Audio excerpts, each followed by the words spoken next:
Wycliffe Turnawe omwe ombarukura company ya Movit Products na bagenzi be nibo bakurura omukoro gwo kuherezayo ebintu ebi. Ebintu ebyahewayo byababiromo amajuta, amabafu, za bucket, ebijwaro n'ebindi. Abantu ena twaza ku rugomo tube twine kitwongire kitwindira amagara g'abantu omumbera yona nkahati twagize okuhindura amagara g'abana abana mwena nimanya bwinshi abana baryaha twasalaho kutandika n'embalala era ne regions endala tugenda zikyalira ngaho cyongera kuza ku myaka. Bakuru ba Divine Mercy basima ebintu ebyabahebwa kandi bashaba n'ibindi bitongore okubirukanjara.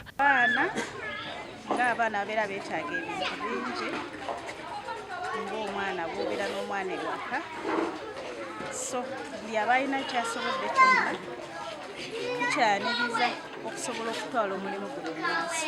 Twenda kusiima abantu ba Movit okututeekateekaho bakatuleetera ebintu ebirayamba abaana baitu.